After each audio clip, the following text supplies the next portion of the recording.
mungkin aya nama orang minta perlindungan teh urang kuari mah di negara model urang model ka Iran atau ka Cina atau ka Korea kumaha endek na bae sebab itu ge jualan sebab kuari mah perang teh ya aya implik di jerona teu murni perang saluluguna perang terlalu loba ya senjata mun teu diperangkeun kumaha negara Amerika teh kapan kemanfaatanna negarana lain cara negara urang mah di negara urang mah minyak aya di negara urang mah logam aya di negara urang mah itu batu bara aya batu tarimbol batu Aceh bacan jeung saja mana bombala aya di Amerika hanya produksi senjata tetap ulah minta pertolongan ke ahli haram.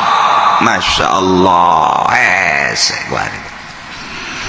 bari nomor ni negara Islam tinggal hiji Iran nu ditakuti ku Yahudi takuti ku Kristen tinggal hiji doang Iran doang hiji-hijina negara bisa memproduksi senjata jeung sajabana hanya Iran ujung-ujungnya pasti ngadu jeung Iran engke mah ngabelah Yahudi bakal asup ke Saudi Arabia memeh jelemana nu arasupnya nanyaun mun asup langsung ke Mekah beak nyana ujianana digonggong ku anjing nyana di sekitar luareun tanah haram tapi ismeuna makan asup ke Mekah jelemana dicekel ku orang Amerika rajana dicekel ditundukkan supaya kitu jelema nama can asup tetapi isme nama di 90% asup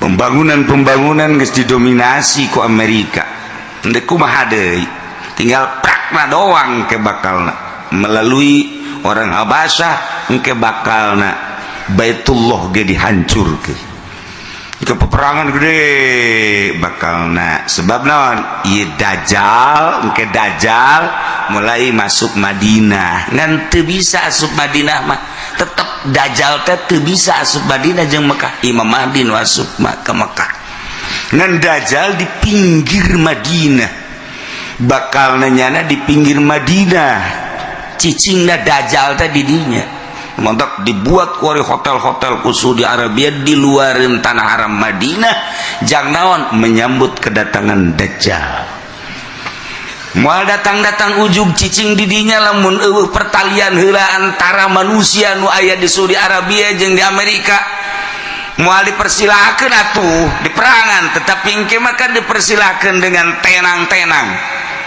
Dajjal asup kadinya blak sementara Imam Mahdi nangke asup ke Mekah berarti Imam Mahdi masuk Mekah pemerintahan Saudina geus pemerintahan Dajjal lamun deuleu jalur politik seperti kieu Imam Mahdi asup teh ka negara Mekah ka Masjidil Haram pemerintahan nama geus pemerintahan Dajjal sebabnya geus mempersilahkan Dajjal masuk Madinah kuari da bagi kuari kapan eta orang-orang Amerika teh di sagedeungeun Mekah sagedeungeun Madinah teh atuh geus percokol berarti kan geus dipersilahkan Masya Allah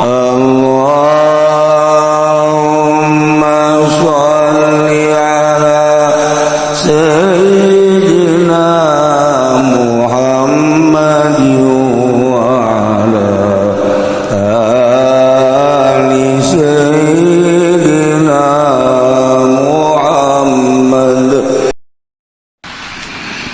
walau ista'anu lalamun jaluk tulung ya bugot alaina ingat saingsun sadai bi ahli harabin kalawan ahli harab wa amanuhum lan ngamankeun ya bugothum ing ahli harab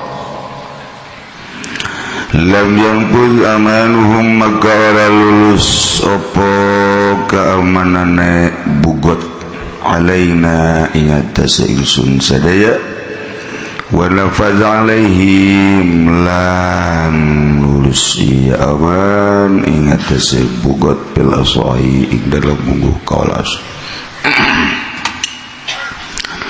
walau anahum ahlu zimmati lan lamun nulungan hum ing bugot sapala ahlu zimmah alimina bitahrimi kitalina alaikan nguluh kabeh kalawan dilharam kenana merangan insun sadaya in taqadu ahduhum maka dari mabubar apa perjanjianane ahlu zimmah aw mukrahina tawalaikan dan paksa kabeh falan taqadu wa kadzalan halaka ikila iki in taqadu in qulu lamun ngucap wa ahlu zimmah zananna jawazahu yaga insun sadaya ing wanang i'anah aw annahum atawasatuhuna ya ahlu zimmah mohiguna iku kang hakabeh halal mazhabi munggu mazhab wa yuqataluna landen perangan ya ahlu zimmah kabeh kabugotin kaya bugot kabugotin kaya bugot.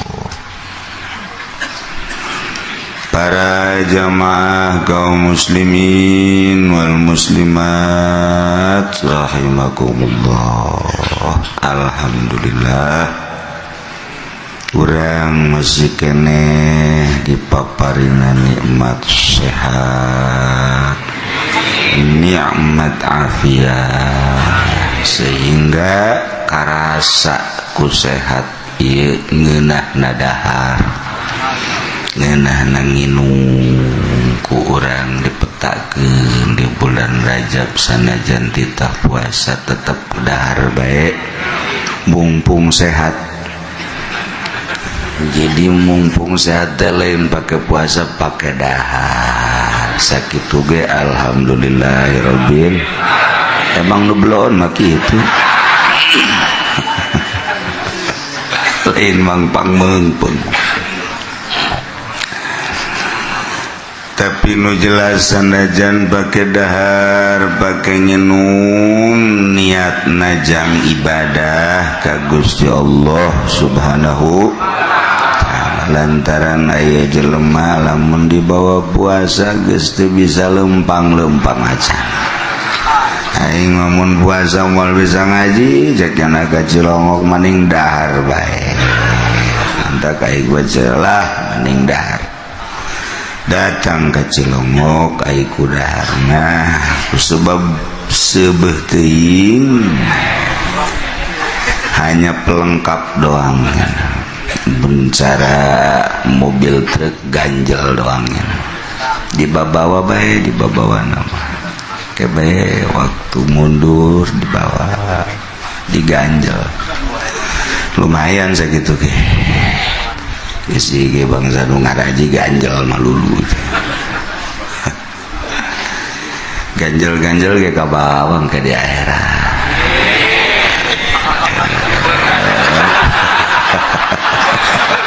alhamdulillah.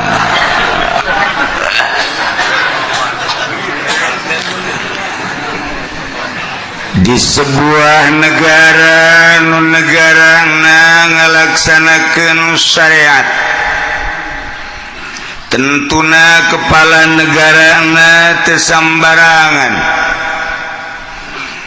lantaran lempangna negara kumaha supirna mobil bagus supirna belajar asana mantog ge kajen gokoman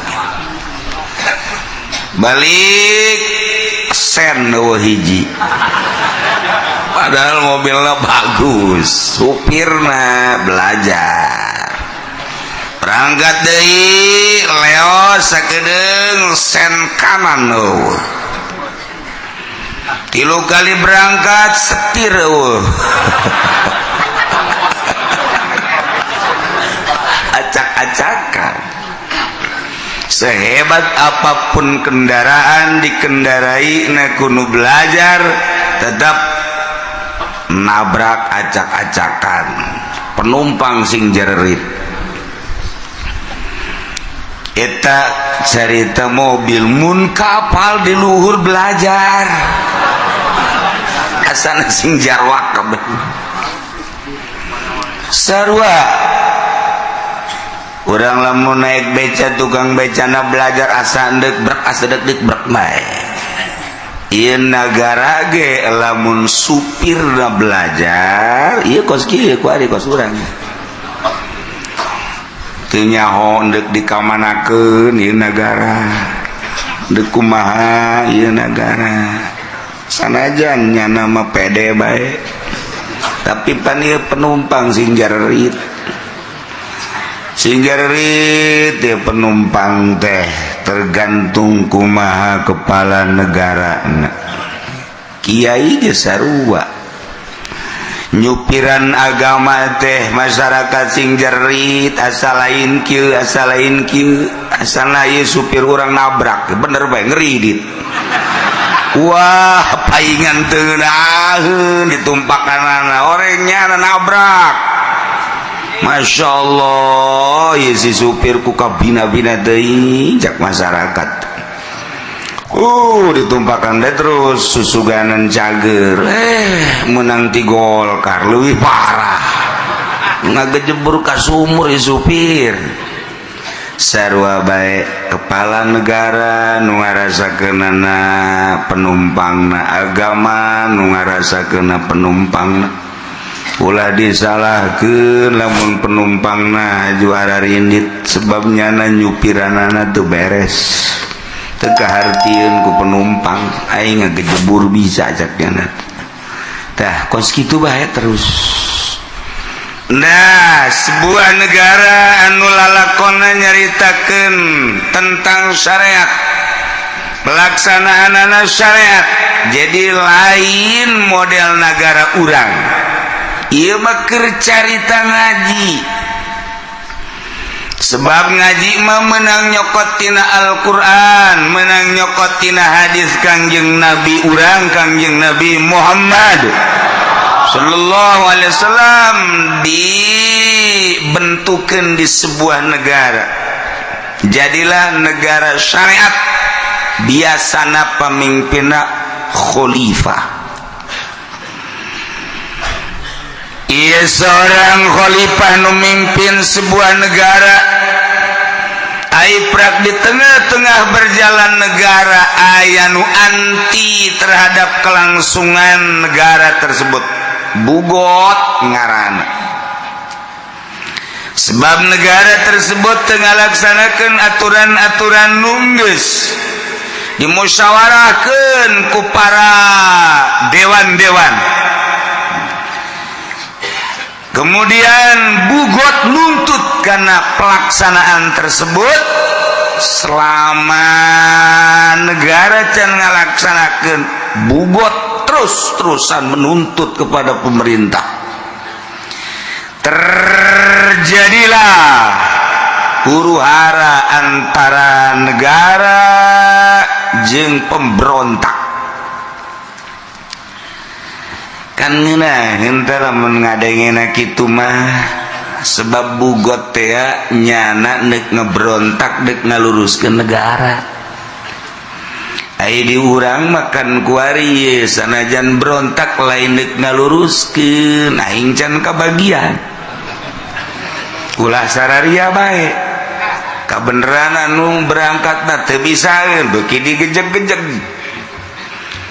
lamun bener seluruh partai teh demi bangsa demi negara mantak naon jamahal sebuah pemilihan umum teh triliunan modalna sedengkeun dimodalanana ku urang eta teh lempangna negara teh nu ngamodalan teh urang sementara per detik ieu di negara urang can berangkat dek ka mana ieu birokrasi dek ka mana ieu perekonomian can jelas nu ngarasakeun can jelas batur nu usaha kelas menengah kaluhur ai urang mah sakiki da bae anu bangsa dagang toge dagang jengkol barari asa bae emangnya nama unggal poe ngana ge rugi malulu untung saya teh rugi untung saya teh rugi tambah deui modal gitu bae 5 tahun beak sawah 2 hektar atuh mending ulah dagang sama bego jangan hobi jangan mah dagang teh hobi atuh hobi ge ludes gitu mah teh dihadapi mah di luhur batak kuari dolar can turun-turun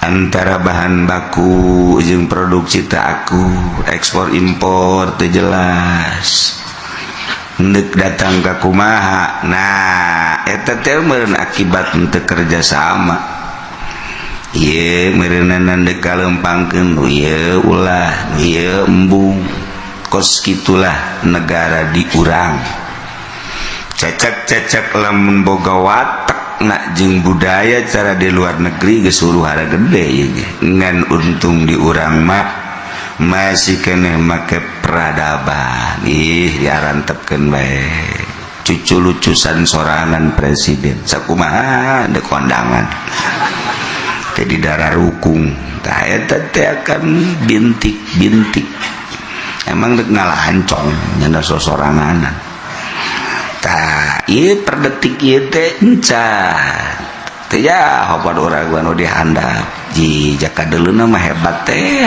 hebat di mana mentek perusahaan kula gara ambruk eta lah aing perusahaan naon cenah kieu ulah loba omong pernah boga perusahaan rahasia teh mah tuh ieu negara urang beda ye jeung nu dicaritakeun urang dek nyaritakeun kita beusi diakurkeun jeung nagara urang lain ieu mah nagarana nagara syariat pimpinanana biasana khalifah negara Islam make aturan Al-Quran make aturan hadis Kangjeng dikemas jadi ijma ulama dek make aturan Imam Syafi'i Maliki Hanafi Hambali tek bae bahkan ditambah-tambah damajang kamaslahatan negara masalah tungtungna terus ijtihad untuk kemaslahatan bangsa jeung negara bugot ternyata dalam rangka memberontak karena kekuatan negara otomatis bugot minta perlindungan jeung pertolongan ke negara lain untuk menambah kekuatan anak ternyata bugot minta pertolongan ke negara kafir. Andai kata bugot minta pertolongan jangelehkeun sebuah negara minta pertolongan ke ahli haram kunyana dilindungi diamankeun lam yanfuz amanuhum alaina telulus keamananana untuk memerangi urang ku ayana sakitu eta bugot selesaikan segera ulah diantep lantarannya minta perlindungan ke orang-orang kafir sedangkan kafir mah nyana mah selalu jadi musuh ke urang minta temenan minta perlindungan terhadap kafir kuari mah kuari aya PBB lantaran negara lain bentuk khalifah jadi aya perserikatan bangsa-bangsa nu penting menang sebab demokrasi nggak satu kuari mah deka mana bayi beli senjata mungkin ke Amerika mungkin ke Soviet mungkin aya nama orang minta perlindungan teh urang kuari mah di negara model urang model ke Iran atau ke Cina atau ke Korea kumaha endek na bae sebab itu ge jualan sebab kuari mah perang teh ya aya implik di jerona teu murni perang salulu guna perang terlalu loba ya senjata mun teu diperangkeun teh kumaha negara Amerika teh kapan kemanfaatanna negarana lain cara negara urang mah di negara urang mah minyak aya di negara urang mah logam aya di negara urang mah itu batu bara aya batu tarimbol batu Aceh bacan jeung saja mana bombala aya di Amerika hanya produksi senjata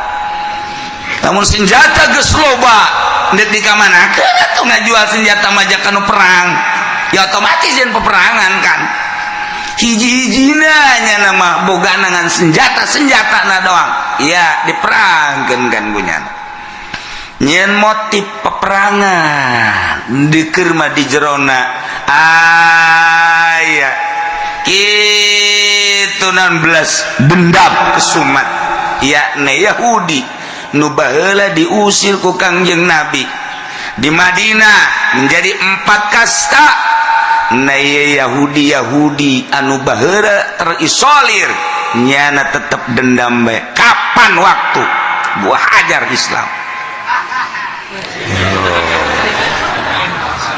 mulai Yahudi jeung sebuah kekuatan bayangkeun kurang si Yahudi anu minor tetapi kuaring geus mendominasi Palestina Israel nyeun kekuatannya sebab di ditu Yahudi kecil Amerika adalah Yahudi besar kunci kelanjutan negara perpolitikan jeung perekonomian anak dicekel ku Yahudi nu minoritas geus kos kitulah kaayaana dibere cemerlang otakna Yahudi sehingga tunduklah Amerika apa kata Yahudi maka Yahudi ngacak-ngacak negara Islam motifna macam-macam hiji asli nama dendam Irak hancur Turki baheula geus dihancurkeun Utsmaniyah nu pertama kemudian terus ka dieu Mesir eureun-eureun Suriah terus wari Yaman urang lamun nyaritakeun negara Yaman hiji-hijina negara anu kuat ahli sunnahna anu disebar ka mana-mana Yaman Kangjeng Nabi pernah nyaritakeun al-imanu yamani iman adalah Yaman kuat Yaman imanna moal mundur kajian kukumah ge orang Yaman jeung murni imanna Yaman diacak-acak terus teh Yaman geus kebel sebenarnya mah ieu sultana nyana teh Syiah kan Syiahna kan Syiah Zaidi asli bagus nah masalah kan yang Saudi Arabia tetapi Yahudi mempinterna nu luar biasa ngacak-ngacak Yaman dengan motif karena Syi'i datang ISIS diacak-acak atuh ku Yahudi minta perlindungan Raja Yaman ke Saudi Arabia dengan ISIS dan Syi'i kunaon dihantem ku Saudi Arabia pebeakan ulama-ulama urang kan lamun neuleukeus kitu teh motifna kumaha sih Saudi Arabia kan Islam Yaman kan Muslim sama-sama ieu teh kan Islam diadukeun ku Islam diadukeun jeung Islam deui Yahudi jago jasa main teu karasa sebab naon sebab Saudi Arabia geus bertukuk lutut ke Amerika apa kata Amerika numanta kurang lamun macaan sejarah jeung berjalan politik tinggal haridang laeur per detik ieu geus sabaraha ribu anu korban di Yaman ku Islam jeung Islam Masya Allah karim nya teu kaharti urang eta teh lamun dicaritakeun kos kitu masa sih tega Islam membunuh Islam orang Amerika baik ketika di Irak kita nembakan orang Irak aya nu embung kemudian asup Islam sabaraha rebu kuari tentara Amerika nu asup Islam gara-gara kita nembakan orang Muslim anu henteu berdosa embung nyana kemudian stres nu stressan dipulangkeunlah ke Amerika horenganan asup Islam teu tega kita nembakan orang Irak eta Amerika bae ge embungeun kok kuari dahsyat amat si Saudi Arabia bisa ngebombardir Yaman negara nu leutik Yaman mah teu berdaya ieu senjatana kapan dijual belikeun ku Amerika nurugikan urang nya nama untung penjualan senjata kemudian untung tina motif perjuangannya na untung sababaraha lipat di jerona nya nendek nyaplok hasil bumi Yaman geus kos kitu beta urang teh naon ke capek mun nyaritakeun kos karena itu terus horenganan inti nama dendam lantaran teu bisa diajak kerja sama. Sunni mah teger, anu aya di Irak nu teger Sunni, nu aya di Mesir nu teger adalah Sunni, nu aya di Iran nu teger adalah Sunni, nu aya di Yaman nu teger adalah Sunni. Teu bisa diajak kerja sama ku Yahudi jeung ku Amerika. Sunni mah ai Wahabi mah jeung Syiah bisa. Eta model teh ya Wahabi mah jeung Syiah teh bisa diajak kerja sama tak ku Yahudi. Bombardir wallah alam ka ditu nama ya tetep bae mah Syiah ge dihajar bae. Untuk sementara ieu mah diadu-adukeun bae terus. Urang lamun ingat baik sedengkeun Indonesia terbesar Sunni. Terbesar Sunni nah dengan atas nama NU Sunni Indonesia gede. Sedangkan Amerika mah neuleus Sunni nu gede. Dihajar ku Muhammadiyah teu robah. Dihajar ku Persis teu robah. Dihajar ku PKS di urang teh diacak-acak buatan Amerika teu robah. Dihajar ku berbagai Yahudi naon kitu Wahabi nu turun di Timur Tengah teu robah. Indonesia mah didatangkeun Syiah ka Indonesia, kiriman ti Iran teu robah di Indonesia mah tetep bae ila hadratin nabiyil mustofa. Kita ulah usoli Muhammadiyah Persis Wahabi Wahabi ulah usoli malah ngegeleger usoli sial cak Amerika teh. Sedangkan nu karari itu nu kuat batah nu sok ila hadrati. Hai bangsa anu tilok hadrati mah nu bangsa teh salat nangtung teh salat ngobrol teh salat nya mah teu make ila hadrati teu make maksud coba kecil cak Amerika bisa ngabatur jeung aing. Kletik teh bangsa Wahabi bangsa nu sebabna rohan. Iya nu hese ge nu sok ila hadratin nabiyyin. Assalamualaikum ya Rasulullah. Yahudi ge bingungan. Sebab naon? Sebab nyana nyambungkeun nu hirup jeung nu maot. Nyana bisa ke alam anu itu, bisa ngobrol kapan ahli-ahli Allah mawali Allah jeung nu kararitu. Nyana sieuneun. Nyana sieuneun Yahudi teh nu sok usoli bae teu beres cak cenah ieu. Itu beres sih cak cenah ieu kos itu. Dihajaran ku jalan tadi Indonesia gede tah kos kitu teh. Nu matak dibidah-bidahkeun rajaban bidah. Muludan bidah, awalan bidah. Geus ti iraha ngabidah-bidah. Kitabna ge geus aya kula ge dikiriman gede kitabna anu bidah. Tenden me ka juru los kajen aing. Gede kitabna ge bidahkeun ku sia moal bisa di Indonesia mah tetep bae. Sebab di urang mah didikan para aulia-aulia Allah. Diuk bae ila hadrati. Deket Muhammadiyah los. Digenggeregeun los ku Muhammadiyah. Bidah eta lu gua. Ila hadrati nya nu nyingkir sial aing. Kunaon sieun ka ila hadrati cek nya. Bawa sieun da Yahudi Kristen ka bangsa nu sok tawasulan sebab naon nyambungkeun urang nu hirup ka nu maot. Lamun geus bisa nyambungkeunana kapan eta teh lain lalagaan haladir pan.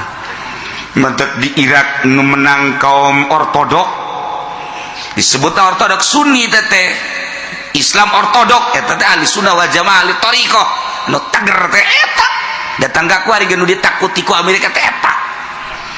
Nah Yaman eta teh geledeh mantak tenang bae sanajan perang tetap Yaman diperhitungkeun ku Yahudi jeung ku Kristen sebab naon eta teh asal diuk bae ila hadrati.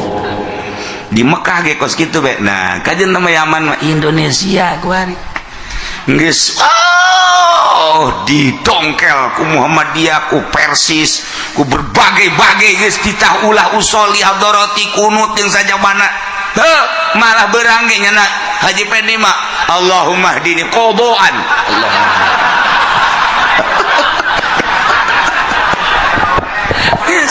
izin ka Muhammadiyah nya mah qadaan Allahumma hdini bae guys sial cek Muhammadiyah tuh kahang mah berang mah ulah ke.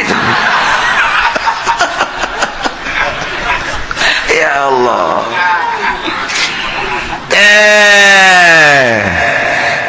Negara bugot, negara kemudian ayah bugot minta perlindungan ke kafir harobi, teu bisa diluluskan tamah, teu bisa dilanjutkan, gas antem bugot nafaza alaihim bil asoh, tapi nurutkan cegaul asoh nafaza, cuman tetap ulah minta pertolongan ke ahli haram. Masya Allah. Bari nomor ni negara Islam tinggal hiji Iran nu ditakuti ku Yahudi, takuti ku Kristen, tinggal hiji doang Iran doang. Hiji-hijina negara bisa memproduksi senjata jeung sajabana hanya Iran. Ujung-ujungnya pasti ngadu jeung Iran. Engke mah ngabelah. Yahudi bakal asup ke Saudi Arabia. Memeh jelemana nu arasup nyana nyaweun mun asup langsung ke Mekah beak nyana ujianana digonggong ku anjing nyana di sekitar luareun tanah haram, tapi ismeuna makan asup ke Mekah.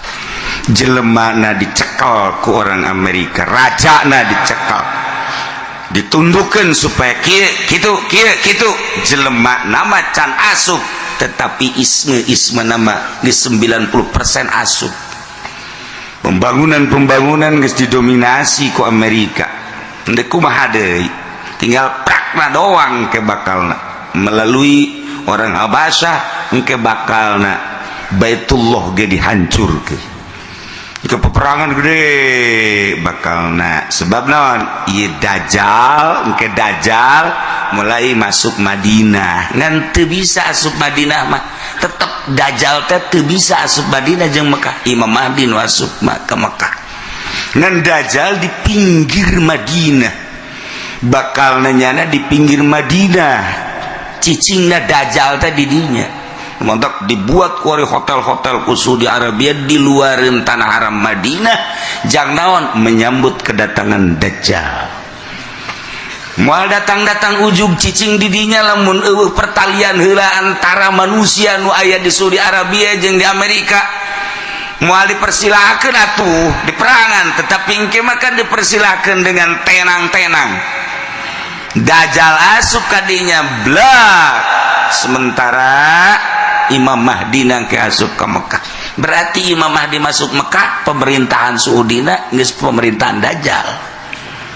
Lamun deuleu jalur politik seperti kieu, Imam Mahdi asup teh ka negara Mekah, ka Masjidil Haram, pemerintahan nama geus pemerintahan Dajjal, sebabnya geus mempersilahkan Dajjal masuk Madinah.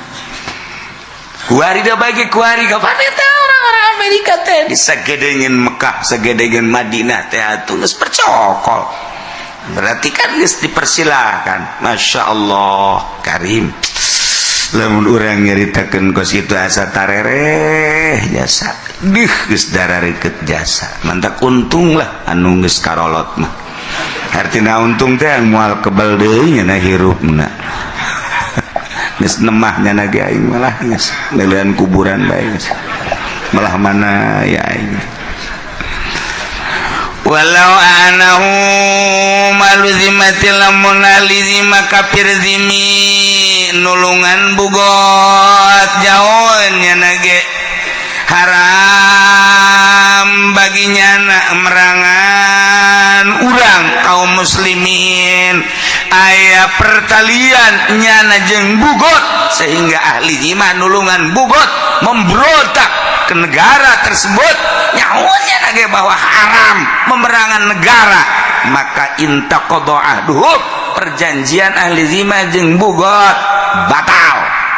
Mukaila tawa dipaksa bala lamun dipaksa mah sebab ieu teh lamun dipaksa mah aya intrik-intrik tentang kemanfaatan kerjasama jeung zimah jeung zimi. Kos gitulah caritana nu jelas teu meunang minta pertolongan ke orang kafir. Urang mah kuari ka kafir bae minta pertolongan teh kajen kumaha ge negara-negara Islam teh perang jeung anu Kuwait perang Amerika turun anu perang Amerika Persir perang Amerika dan lain sebagainya aduh teu eureun-eureun jeung kitu geus mendominasi polisi dunia Amerika geus kos kitulah kaayana emang meureunnan dajjal bakal timbul tidinya ieu mah keur carita datang kangke mas sararujud jelema ka dajjal teh na'udzubillah min zalik wa min zalik memeh dajjal nu asli dibuat kaheureyan heula ku dajjal nurut henteu televisi HP ieu kan kuaring geus darurut kabeh ka kiai-kiai geus boga HP eta kan sarua jeung buatan dajjal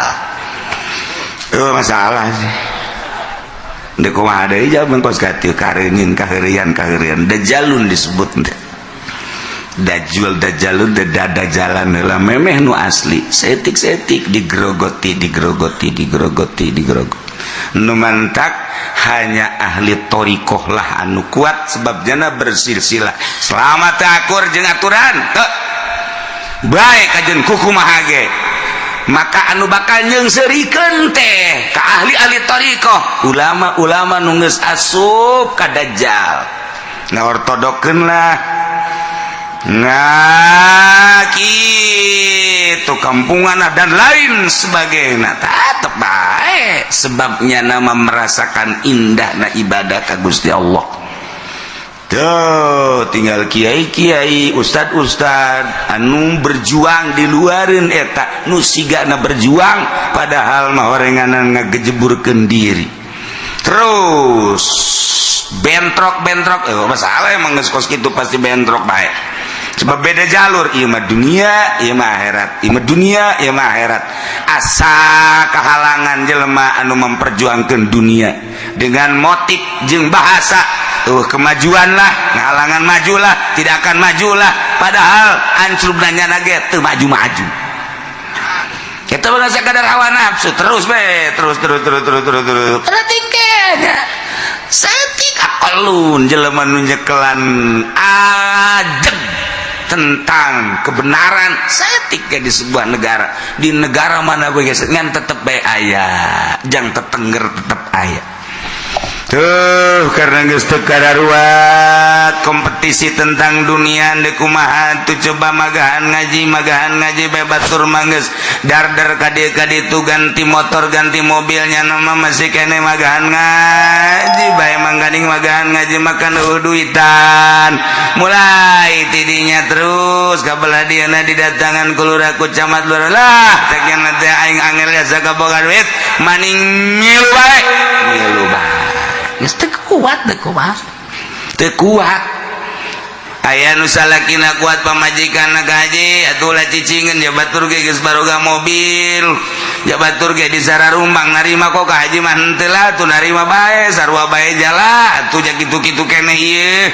urang atuh jang kebutuhan salakina kuat pamajikan henteu ini kumaha coba terus agama beuki ciu teu karasa baik kuari urang ngadenge nu mabok unggal kampung akibat naon pemerintah jeung kiai na kapan eta teh sinpani dibaracapan ku kabehan kuari nu zina unggal lembur di mana-mana geus teu kahalangan ku kumaha terus pamalingan urang lamun nyaritakeun masyarakat eta kunaon loba maling pamarentah geus moal bisa ngomong loba maling sebab nyanana ge maraling dek ngageunggeurekeun kumaha pamarentah coba janyana ge maling ngan beda motif doang malingna ieu mah maling motor ader-aderan nyana mah maling atuh maling itu banes emang pu DPR lain pamalingan ya pamalingan polisi lain pamalingan ka tukang-tukang jalan raya ge pamalingan lumayan nu kudu 4 cm jadi 3 cm kan maling eta iya tuh maling kabeh handek ngomong naon ku ari lamun masyarakat cenah maling sapeda lah sapira sapeda nya nama bau sabaraha panjangna jalan ka ditu ayo coba lamun aya pembebasan tanah anu kudu nama masyarakat supaya ngeunaheun ngutus bupati ka seseorang supaya melaluinya baik, tanpa melaluinya ulah diluluskan. Masa pemerintah kos gitu sih? Kita kapan maling hak masyarakat nakam calo jadi kuarima pemerintah teh jadi calo lain ngalurus kan. Iya maling kabehan kapan pan calo mah pamalingan. Emang calo lain pamalingan. Kalau ngomong cenah kiai kos gitu amat emang keur ngomong doang. Atuh Aisyah kira-kira kasinggung lah ngaji atuh. Aing sakitu doang, aing mah ngomong doang. Ih, kecuali aing dibere ku sia moal aing. Sia situ mere-mere ka aing. Kecuali ngomong atuh cenah kiai di amplopan. Diteluh sia ku aing. Aduh, Masya Allah. Itu kumaha mana nu bener coba ku hari. Nah iyalah Masya Allah nges malam kuari mulai rapihan namun nikahkeun sing hade saksi-saksi na ulah pemerintah ya saksi na kudu ustad kudu kiai nu bener ieu calon kaditu kaharep na geus kuari geus zaman acak-acakan ulah nyieun acak-acakan geus kaditu na rapihan timimiti anak urang kuari sing hade dimimitian ku saksi-saksi na kudu ara radil kudu ara balalana sebab ieu sekarang ieu bae kuari jadi kos kieu. Masyaallah ngeri urang kadituna. Akibat ieu urang kurang patinaliti di mana kelemahan-kelemahanana. Mulai engke nikahkeun kudu nu rapi, wali-walina, saksi-saksina abe engke anakna bener. Ieu mah urang ngarasa bangga disaksian ku bangsa pejabat tinggi, segala jenderal, segala bupati, segala gubernur. Ya Allah, ieu urusana ieu mah agama. Gitu mah urusan SPPT Allah urusannya lagi sebelah. Iya lain. Ini urusan agama. Nek memproduksi keturunan. Mulai murun rapi. Orang jangan supaya ngalanjutkan agama ya supaya teger, supaya mantep. Di sebuah negara ngalaksanakeun syariat. Tentuna kepala negarana tesambarangan lantaran lempangna negara kumaha supirna mobil bagus supirna belajar asana mantog ge kajeng gokoma balik sen hiji padahal mobilnya bagus supirna belajar berangkat deui leos sakedeung sen kanan tilu kali berangkat setir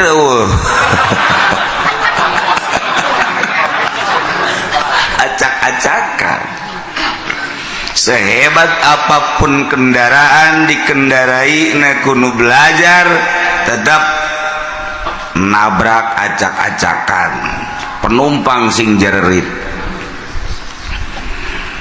eta cerita mobil mun kapal di luhur belajar asana sing jarwak kabeh sarua urang lamun naik beca tukang becana belajar asa endek brek asa dek brek bae. Ieu nagara ge lamun supirna belajar ieu kos kieu ku ari kos urang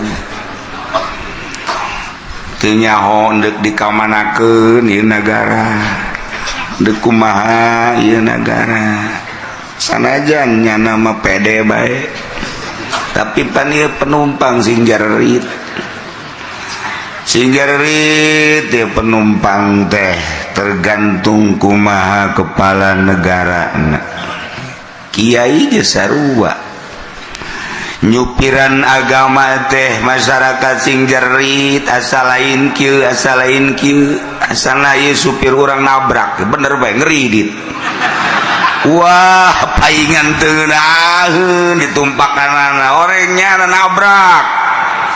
Masya Allah ya si supir ku kabina-bina deui jak masyarakat ditumpahkan deh terus susuganan cager menang ti Golkar lebih parah ngagejebur ka sumur ya supir sarua bae kepala negara nu ngarasakeunana penumpangna, agama nu ngarasakeunna penumpangna. Ulah disalahkeun lamun penumpangna juara rindit sebabnya nyupiranana teu beres, teu kahartieun ku penumpang, aing ngagejebur bisa cakna. Tah kos kitu bae terus. Nah, sebuah negara anu lalakonna nyaritakeun tentang syariat, pelaksanaanana syariat, jadi lain model negara urang. Ieu mah keur carita ngaji. Sebab ngaji mah menang nyokot tina Al-Qur'an, menang nyokot tina hadis Kangjeng Nabi urang, Kangjeng Nabi Muhammad sallallahu alaihi wasallam dibentukeun di sebuah negara.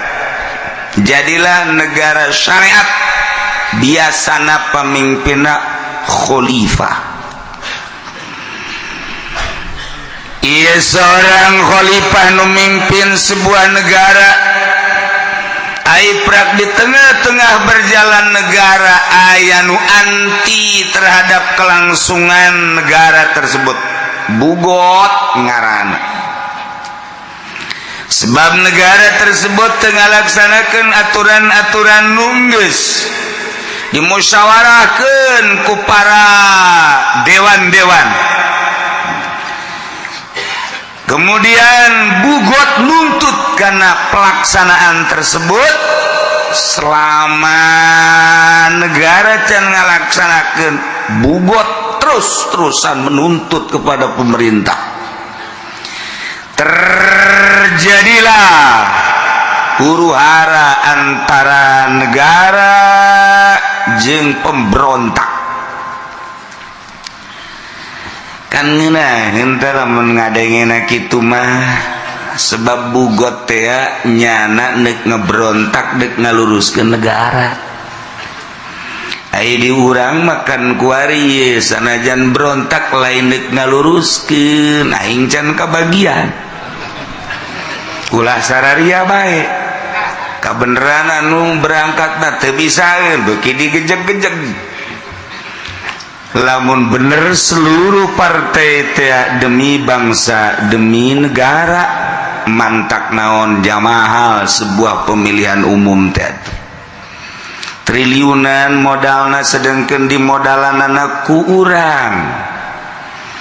Eta teh lempangna negara teh nu ngamodalan teh urang. Sementara per detik ieu di negara urang can berangkat deuk ka mana ieu birokrasi, dek mana ya perekonomian can jelas nu ngarasakeun can jelas batur nu usaha kelas menengah kaluhur. Ai urang mah sakieu da bae anu bangsa dagang toge, dagang jengkol barari asa bae. Emangnya nama unggal poe ngana ge rugi mah lulu. Untung saya tiga rugi, untung saya tiga rugi, tambah deui modal gitu baik. 5 tahun beak sawah 2 hektar. Atuh mending ulah dagang tama bego. Aja kana hobi, kana mah dagang teh hobi. Atuh hobi ge ludes kitu mah. Teh teh dihadap, ieu mah di luhur batak, kuari dolar can turun-turun. Antara bahan baku jeung produksi tak aku, ekspor impor teu jelas, neuk datang ka kumaha. Nah eta teh meureun akibat teu kerja sama. Ieu meureunana deuk kalempangkeun ieu ulah, ieu embung. Kos kitulah negara di urang. Cacak-cacak lamun boga watak nak jeung budaya cara di luar negeri geus huru-hara gede ieu ngan untung di urang mah masih keneh make peradaban. Ih diarantepkeun bae cucu lucusan sorangan presiden sakumaha deuk kondangan teh di darah rukung. Tah eta teh akan bintik-bintik emang deuk ngalahancong nyana sosoranganan. Tah ieu per detik ieu teh encan teh ya hopad urang anu dihandap ji jaka deuluna mah hebat teh hebat di mana mentek perusahaan kula gara rambruk eta lah aing perusahaan naon cenah ge ulah loba omong pernah boga be perusahaan rahasia teh mah tuh ieu negara urang beda ye jeung nu dicaritakeun ku urang dek nyaritakeun kita besi diakurkeun jeung negara urang lain ieu mah nagarana negara syariat pimpinanana biasana khalifah negara Islam make aturan Al-Quran make aturan hadis Kangjeng dikemas jadi ijma ulama dek make aturan Imam Syafi'i Maliki Hanafi Hambali pek bae bahkan ditambah damajang kamaslahatan negara masalah tungtungna terus ijtihad untuk kemaslahatan bangsa jeung negara bugot ternyata dalam rangka memberontak karena kekuatan negara otomatis bugot minta perlindungan jeung pertolongan ke negara lain untuk menambah kekuatan anak ternyata bugot minta pertolongan ke negara kafir. Andai kata bugot minta pertolongan jangelehkeun sebuah negara minta pertolongan ke ahli haram kunyana dilindungi diamankan lam yanpul amanuhum alaina telulus keamananana untuk memerangi urang ku ayana sakitu eta bugot selesaikan segera ulah diantep lantaran nyana minta perlindungan ke orang-orang kafir sedangkan kafir mah nyana mah selalu jadi musuh ke urang minta temenang minta perlindungan terhadap kafir kuari aya PBB lantaran negara lain bentuk khalifah jadi aya perserikatan bangsa-bangsa nu penting menang sebab demokrasi geus satu kuari mah ka mana bae meuli senjata mungkin ke Amerika mungkin ke Soviet mungkin ayeuna mah urang minta perlindungan teh urang kuari mah di negara model urang model ka Iran atau ka Cina atau ka Korea kumaha endeukna bae sebab itu ge jualan sebab kuari mah perang teh ya aya implik di jerona teu murni perang saluluguna perang terlalu loba ya senjata mun teu diperangkeun kumaha negara Amerika teh kapan kemanfaatanna negarana lain cara negara urang mah di negara urang mah minyak aya di negara urang mah logam aya di negara urang mah itu batu bara aya batu tarimbol batu Aceh bacan jeung saja mana bombala aya di Amerika hanya produksi senjata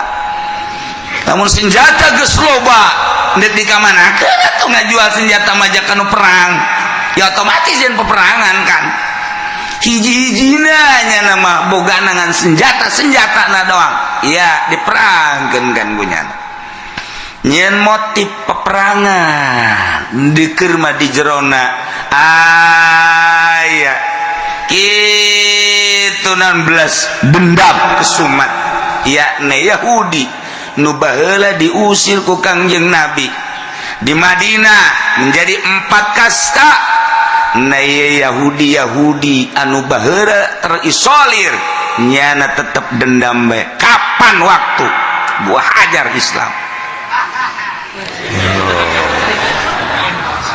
mulai Yahudi jeung sebuah kekuatan bayangkeun kurang si Yahudi anu minor tetapi kuari geus mendominasi Palestina Israel yeun kekuatannya na sebab di ditu Yahudi kecil Amerika adalah Yahudi besar kunci kelanjutan negara perpolitikan jeung perekonomian anak dicekel ku Yahudi nu minoritas geus kos kitulah kaayaana dibere cemerlang otakna Yahudi sehingga tunduklah Amerika apa kata Yahudi. Maka Yahudi ngacak-ngacak negara Islam motifna macam-macam. Hiji asli nama dendam.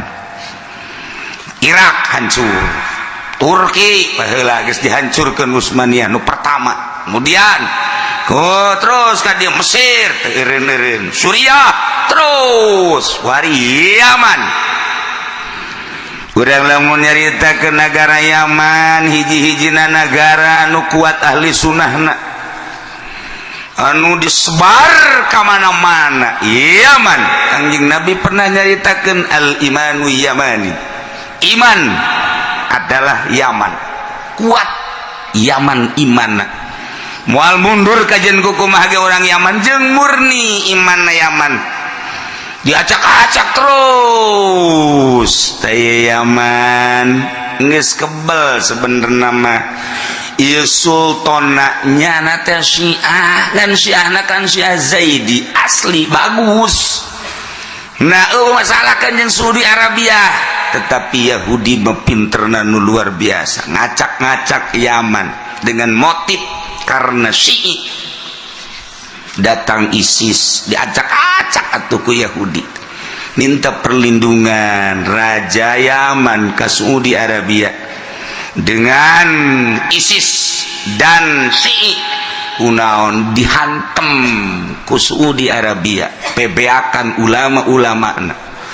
Urang kan lamun neuleuh gitu teh motifna kumaha sih Saudi Arabia kan Islam, Yaman kan Muslim sama-sama. Ieu teh kan Islam diadukeun ku jeung Islam diadukeun jeung Islam deui. Yahudi jago jasa main. Teu karasa sebab naon? Sebab Saudi Arabia geus bertukuk lutut ke Amerika. Apa kata Amerika? Nu manta kurang lamun macaan sejarah jeung berjalan politik tinggal haridang nu per detik ieu geus sabaraha ribu anu korban di Yaman ku Islam jeung Islam. Masya Allah karim nya teu kaharti urang eta teh lamun dicaritakeun kos kitu. Masa sih tega Islam membunuh Islam?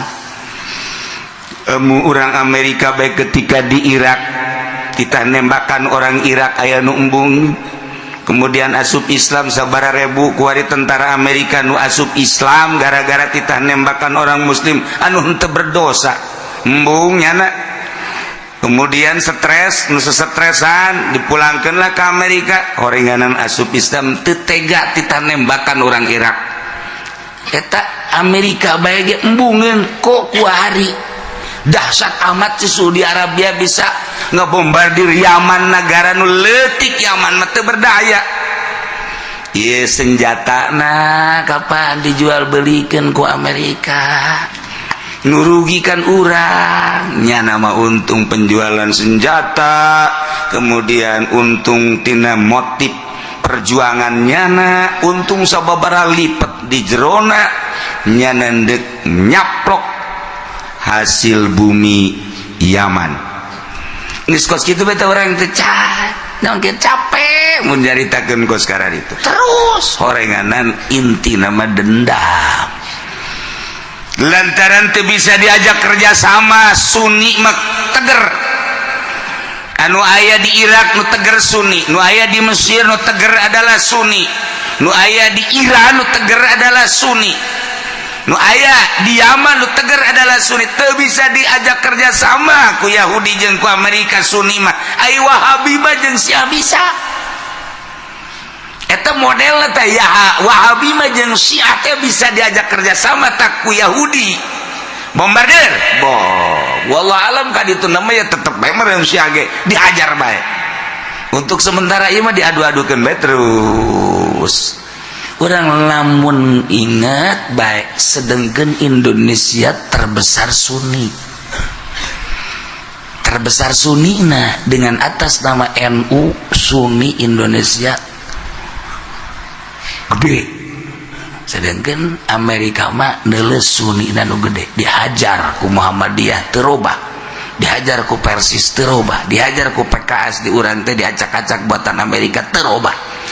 dihajar ku berbagai Yahudi naon gitu Wahabi nu turun di Timur Tengah terubah Indonesia mah didatangkan Syiah ke Indonesia kiriman ti Iran terubah di Indonesia mah tetap baik ila hadratin nabiyil mustofa kita ulah usoli Muhammadiyah Persis Wahabi kuabe ulah usoli malah ngegeleger usoli sial cak Amerika teh sedangkan nukarar itu nu kuat mata nusuk ila hadrati hai bangsa anu tilok hadrati mah nu bangsa ta salat nangtung ta salat ngobrol ta salat nya naman teu make ila hadrati teu make maksud teu kecil cak Amerika bisa ngabatur jeung aing letik teh bangsa Wahabi bangsa nu sebabna rohan iya nu hese ge nusuk ila hadratin nabiyyin assalamualaikum ya Rasulullah Yahudi ge bingung kan sebab naon sebabnya nyambungkeun nu hirup jeung nu maot nyana bisa ke alam anu itu bisa ngobrol kapan ahli-ahli Allah mawali Allah jeung nu karar itu nyana sieuneun Yahudi teh nu sok usoli bae teu beres cak cenah itu beres sih cina sakit aja di kos gitu dihajaran ku jalan tadi Indonesia gede tadi kos gitu teh numatak dibidah-bidahkan rajaban bidah muludan bidah awalan bidah geus ti iraha ngabidah-bidah kitabna ge geus aya ku lagi dikiriman gede kitabna anu bidah tenden me ka juru los kajen aing budaya kitab nage bidahkan kusia mal bisa di Indonesia mah tetap baik sebab diurang mah didikan para aulia Allah diuk baik ila hadrati dekat Muhammadiyah los digengger-gengger los ku Muhammadiyah bidah eta lu gua ila hadrati nya nu nyingkir sial aing kunaon sieun ka ila hadrati cek nya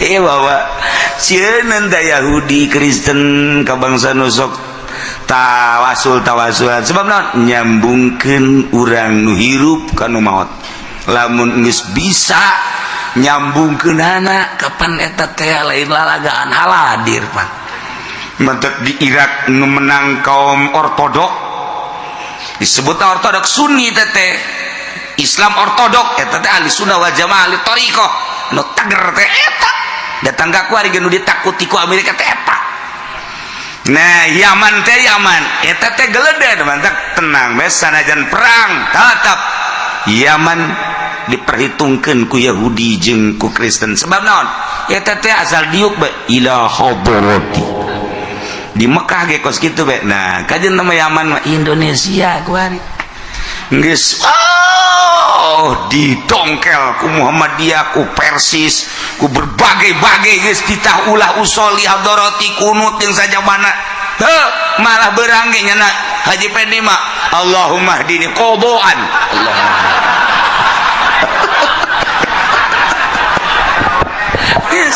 izin ka Muhammadiyah nya mah aya qadaan Allahumma hdini wae geus sial cek Muhammadiyah tukang hayang mah beurang mah ulah ke ya Allah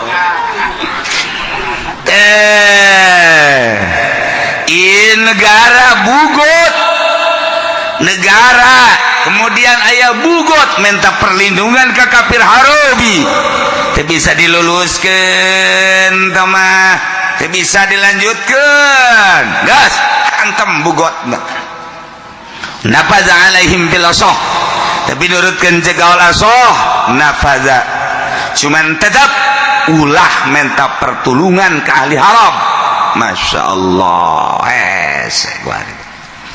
dari nomor ni negara Islam tinggal hiji Iran nu ditakuti ku Yahudi takuti ku Kristen tinggal hiji doang Iran doang hiji-hijina negara bisa memproduksi senjata jeung sajabana hanya Iran ujung-ujungnya pasti ngadu jeung Iran engke mah ngabelah Yahudi bakal asup ke Saudi Arabia memeh jelemana nu arasup nyana nyaweun mun asup langsung ke Mekah beak nyana ujianana digonggong ku anjing nyana di sekitar luaran tanah haram, tapi isme makan asup ke Mekah.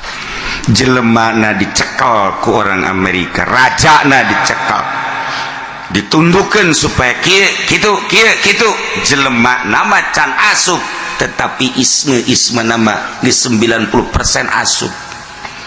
Pembangunan geus didominasi ku Amerika, ndek kumaha deui, tinggal prakna doang ke bakalna melalui orang Habasyah engke bakalna Baitullah ge dihancurkeun.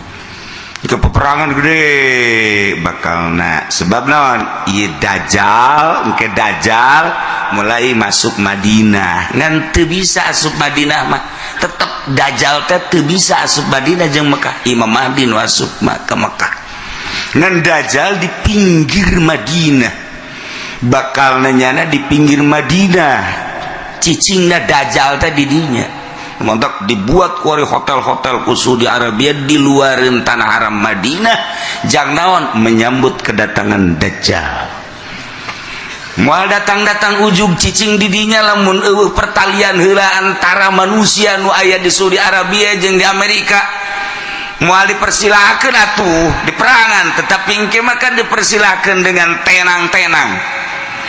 Dajjal asup kadinya blak, sementara Imam Mahdi nangke asup ke Mekah. Berarti Imam Mahdi masuk Mekah, pemerintahan Saudina geus pemerintahan Dajjal. Namun deuleu jalur politik seperti kieu, Imam Mahdi asup teh ka negara Mekah, ka Masjidil Haram, pemerintahan nama geus pemerintahan Dajjal, sebabnya geus mempersilahkan Dajjal masuk Madinah. Kuari da bagi kuari ka paneta orang-orang Amerika teh di sagedengeun Mekah, sagedengeun Madinah teh atuh geus percokol. Berarti kan geus dipersilahkan. Masya Allah karim. Lamun urang nyaritakeun kos kitu asa tarereh jasa.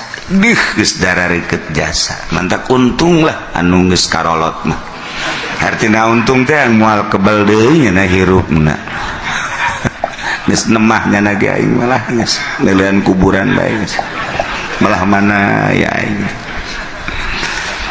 Walau anahu maluzimatil munalizima kafir zimi nulungan bugot jauhnya nage haram baginya merangan urang kaum muslimin aya pertalian nyana jeung bugot, sehingga ahli zimah nulungan bugot memberontak ke negara tersebut nyawanya nage bahwa haram memerangan negara, maka intaqadha ahduhum, perjanjian ahli zimah jeung bugot batal. Al-mukraila tawa dipaksa bala lamun dipaksa mah sebab ieu teh lamun dipaksa mah aya intrik-intrik tentang kemanfaatan kerjasama jeung zimah jeung zimi. Kos kitulah caritana nu jelas teu meunang minta pertolongan ke orang kafir. Urang mah kuari ka kafir bae. Minta pertolongan teh. Kajian kumaha ge negara-negara Islam teh perang jeung anu, Kuwait perang, Amerika turun. Anu perang Amerika, Persir perang Amerika dan lain sebagainya. Aduh, teu eureun-eureun jeung kitu geus mendominasi polisi dunia Amerika. Geus kos kitulah kaayana emang meureunan Dajjal bakal timbul tidinya. Ieu mah keur carita datang kangke mas sararujud jelema ka Dajjal teh. Na'udzubillah min zalik wa min zalik. Memeh Dajjal nu asli dibuat kaheureyan heula ku Dajjal, nurut henteu televisi HP.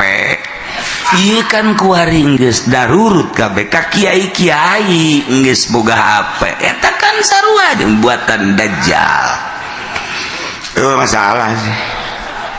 Deuk kumaha deui jawaban kos katiu kareungin kaheureyan Dajjalun disebut teh. Dajjalun teh dadajalan heula memeh nu asli. Setik-setik digrogoti. Nu mantak hanya ahli thariqah lah anu kuat, sebabnya bersilsilah. Selamat akur jeung aturan. Bae kajeun kumaha ge. maka anu bakal nyeungseureun teh ka ahli-ahli thariqah ulama-ulama nu geus asup ka dajjal ngaortodokeun lah kitu kampungan dan lain sebagainya tetep bae sebabnya nama merasakan indahna ibadah ka Gusti Allah.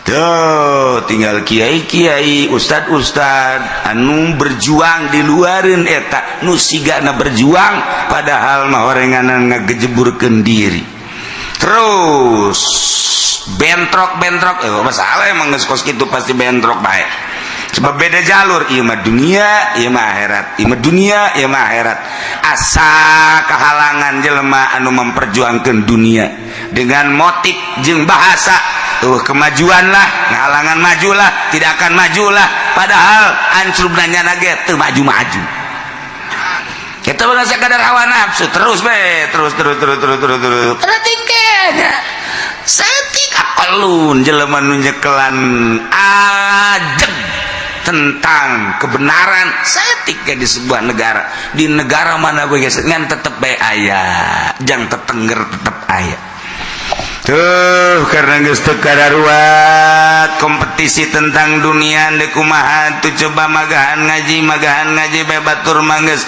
dar-dar ka ditu ganti motor ganti mobilnya nama masih kene magahan ngaji bae mangganing magahan ngaji makan duitan mulai tidinya terus kabelah dieuna didatangan ku lurah ku camat lurah lah cek yang nanti aing angel asa kaboga duit maning ngilu bae geus teu kuat teu kuat aya nu salakina kuat pamajikanna gaji atuh ulah cicingeun ya batur ge geus baroga mobil ya batur ge di sararumbang narima kok ka haji mah henteu lah atuh narima bae sarua bae jala atuh nya kitu-kitu keneh ieu urang atuh jang kebutuhan salakina kuat pamajikan henteu ini kumaha coba terus agama beuki ciu teu karasa baik kuari urang ngadengen nu mabok unggal kampung akibat naon pemerintah jeung kiai na kapan eta teh simpani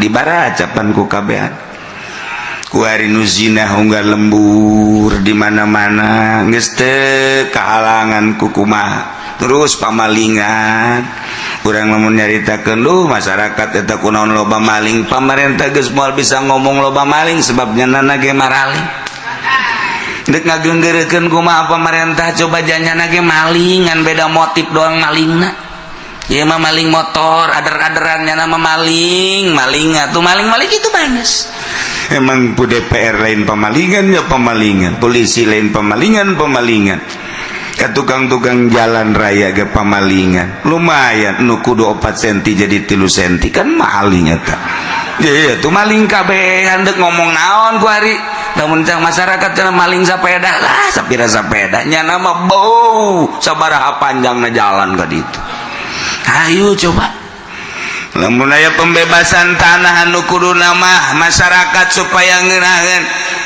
ngutus bupati ka seseorang supaya melaluinya bae tanpa melaluinya ulah diluluskan masa pemerintah kos kitu sih eta kapan maling hak masyarakat nakem calo jadi kuari mah pemerintah teh jadi calo lain ngaluruskeun ieu maling kabehan kapan calo mah pamalingan emang calo lain pamalingan kalau ngomong cenah kiai kos kitu amat emang keur ngomong doang atuh Aisyah kira-kira kasinggung ulah ngaji atuh aing sakitu doang aing ngomong doang ih kecuali aing dibere ku sia moal aing sia situ mere-mere ka aing geus ulah ngomong atuh cenah kiai di amplopan diteluh sia ku aing aduh masyaallah itu kumaha mana nu bener coba ku hari nah iyalah Masya Allah nges mari kuari mulai rapihan namun nikahkeun sing hade saksi-saksi na ulah pamarentah nya saksi na kudu ustad kudu kiai nu bener ieu calon ka ditu ka hareupna geus kuari geus zaman acak-acakan ulah nyieun acak-acakan geus ka ditu na rapihan timimiti anak urang kuari ieu sing hade dimimitian ku saksi-saksi na kudu araradil kudu rada balalana sebab ieu karskara ieu bae kuari jadi kos kieu Masya Allah ngeri orang kadituna. Akibat ya orang kurang patinaliti di mana kelemahan-kelemahanan. Mulai engke nikahkeun kudu nu rapi, wali-walina, saksi-saksina, abe engke anakna bener. Ieu mah urang ngarasa bangga disaksian ku bangsa pejabat tinggi, segala jenderal, segala bupati, segala gubernur. Ya Allah, ieu urusana ieu mah agama. Mun kitu mah urusan SPPT Allah urusan nyana geus sabalah. Ieu mah lain. Ini urusan agama, nek memproduksi keturunan-keturunan. Mulai murun rapih. Urang jang supaya ngalanjutkeun agama ieu supaya teger, supaya mantep. Di sebuah negara nu negarana ngalaksanakeun syariat, tentuna kepala negarana teu sambarangan lantaran lempangna negara kumaha supirna. Mobil bagus supirna belajar asana mantog ge kajeng gokomah. Balik sen eueuh hiji. Padahal mobilnya bagus, supirna belajar. Berangkat deui leos sakedeung sen kanan eueuh. 3 kali berangkat setir eueuh. Acak-acakan. Sehebat apapun kendaraan dikendarai na kudu belajar tetap nabrak acak-acakan, penumpang sing jerit. Eta cerita mobil, mun kapal di luhur belajar asana sing jarwak kabeh sarua. Urang lamun naik beca, tukang becana belajar asa endek brek asa dek brek bae. Ieu nagara ge lamun supirna belajar, ieu kos kieu ku ari kos urang. Teu nyaho endek dikamanakeun ieu nagara. Endek kumaha ieu nagara. Sanajan nyana mah pede bae. Tapi pan ieu penumpang sing jarerit. Sing jarerit ya penumpang teh tergantung kumaha kepala negara. Kiai ge sarua nyupiran agama teh masyarakat sing jerit asa lain kieu asa lain kieu asana ieu supir urang nabrak bener bae ngeridit. Wah paingan teu naheun ditumpakanana orangnya nabrak. Masya Allah ieu si supir ku kabina-bina deui jak masyarakat. Ditumpakan deh terus susuganan cager. Menang ti Golkar lebih parah. Ngagejebur ka sumur ya supir. Sarua bae kepala negara nu ngarasakeunana penumpangna, agama nu ngarasakeunna penumpangna. Ulah disalahkeun lamun penumpangna juara rindit sebabnya nyupiranana teu beres. Teu kahartieun ku penumpang aing ngagejebur bisa cakna. Tah kos kitu bae terus.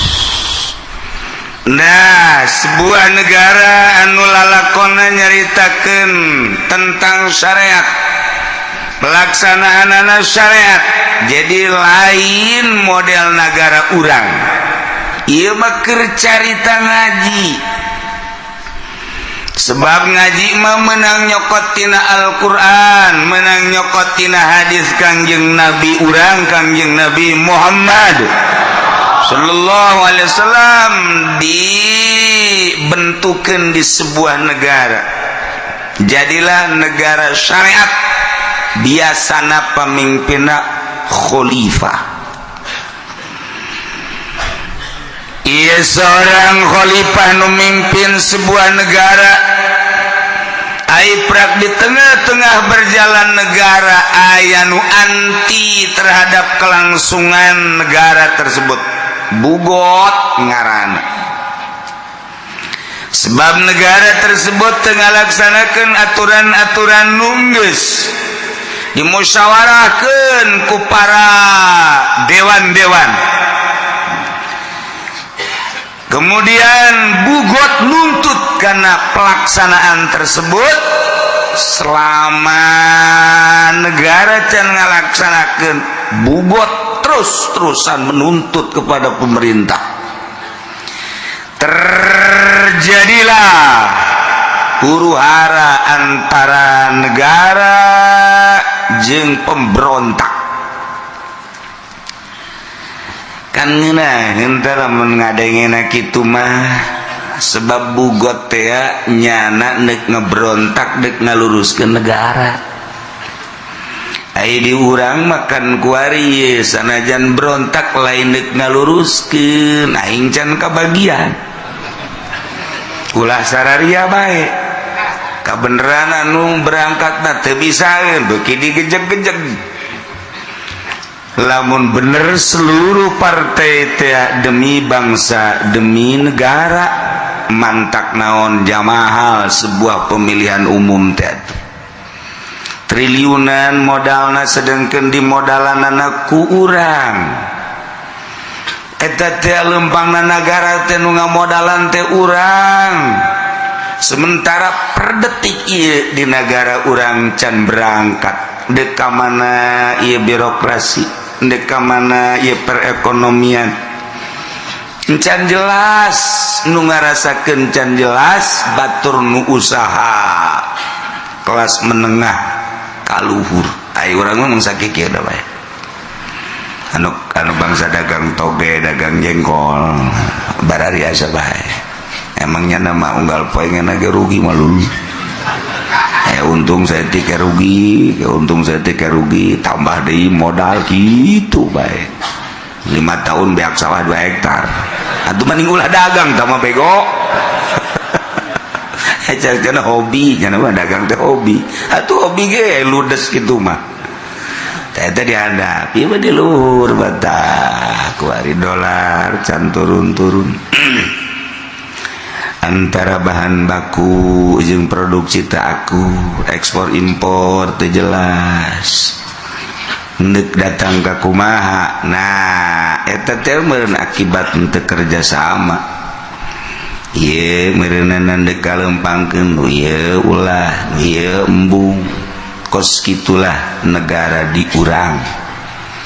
Cacak-cacak lamun boga watak nak jeung budaya cara di luar negeri geus huru-hara gede ieu ngan untung di urang mah masih keneh make peradaban. Ih diarantepkeun bae cucu lucusan sorangan presiden sakumaha de kondangan teh di darah rukung tah eta teh akan bintik-bintik emang deuk ngalahancong nyana sosoranganan. Tah ieu per detik ieu teh encan teh ya hopad urang anu dihandap ji jakadeuluna mah hebat teh hebat di mana mentek perusahaan kula gara rambruk eta lah aing perusahaan naon cenah kieu ulah loba omong pernah boga be perusahaan rahasia teh mah tuh ieu negara urang beda ye jeung nu dicaritakeun ku urang deuk nyaritakeun kita beusi diakurkeun jeung negara urang lain. Ieu mah nagarana nagara syariat, pimpinanana biasana khalifah, negara Islam, make aturan Al-Quran, make aturan hadis Kangjeng, dikemas jadi ijma ulama, deuk make aturan Imam Syafi'i, Maliki, Hanafi, Hambali pek bae. Bahkan ditambah-tambah damajang kamaslahatan negara masalah tungtungna terus ijtihad untuk kemaslahatan bangsa jeung negara. Bugot ternyana dalam rangka memberontak karena kekuatan negara, otomatis bugot minta perlindungan jeung pertolongan ke negara lain untuk menambah kekuatan anak, ternyata bugot minta pertolongan ke negara kafir. Andai kata bugot minta pertolongan jangelehkeun sebuah negara, minta pertolongan ke ahli Arab, kunyana dilindungi, diamankan, lam yanfuz amanuhum alaina, telulus keamanan anak untuk memerangi urang ku ayana sakitu, eta bugot selesaikan segera ulah diangkat. Lantarannya minta perlindungan ke orang-orang kafir, sedangkan kafir mah nyana mah selalu jadi musuh ke urang. Minta temenan, minta perlindungan terhadap kafir, kuari mah kuari aya PBB lantaran negara lain bentuk khalifah. Jadi aya perserikatan bangsa-bangsa, nu penting menang sebab demokrasi. Nggak satu kuari mah ke mana baik beli senjata, mungkin ke Amerika, mungkin ke Soviet, mungkin ayeuna nama orang minta perlindungan teh urang kuari mah di negara model urang, model ke Iran atau ke Cina atau ke Korea, kumaha endek na bae, sebab itu ge jualan. Sebab kuari mah perang teh ya aya implik di jerona, teu murni perang salulu guna perang. Terlalu loba ya senjata mun teu diperangkeun teh kumaha. Negara Amerika teh kapan kemanfaatanna nagarana lain cara negara urang. Urang mah di negara urang mah minyak aya, di negara urang mah logam aya, di negara urang mah itu batu bara aya, batu tarimbol, batu Aceh, bacan jeung saja mana. Bombala ya. Di Amerika hanya produksi senjata. Namun senjata geus loba, ndek di kamanakeun atuh ngajual senjata mah kanu perang. Ya otomatis yen peperangan kan. Hiji-hijina nya nama boga nangan senjata doang. Ya diperangkeun kan bunyan. Nyen motif peperangan dikeur mah di jerona aya kitu 16 dendam kesumat yakni Yahudi nu baheula diusir ku Kangjeng Nabi di Madinah menjadi 4 kasta. Na Yahudi anu baheula terisolir nyana tetep dendam bae. Kapan waktu buah hajar Islam. Mulai Yahudi jeung sebuah kekuatan, bayangkeun kurang si Yahudi anu minor tetapi kuari geus mendominasi Palestina, Israel. Yeun kekuatannya na, sebab di situ Yahudi kecil, Amerika adalah Yahudi besar. Kunci kelanjutan negara, perpolitikan jeung perekonomian anak dicekel ku Yahudi nu minoritas. Geus kos kitulah kaayaanna dibere cemerlang otakna Yahudi, sehingga tunduklah Amerika apa kata Yahudi. Maka Yahudi ngacak-ngacak negara Islam, motifna macam-macam. Hiji asli nama dendam. Irak hancur, Turki baheula geus dihancurkeun Utsmaniyah nu pertama. Kemudian terus ka dia Mesir eureun-eureun, Suriah, terus wari Yaman.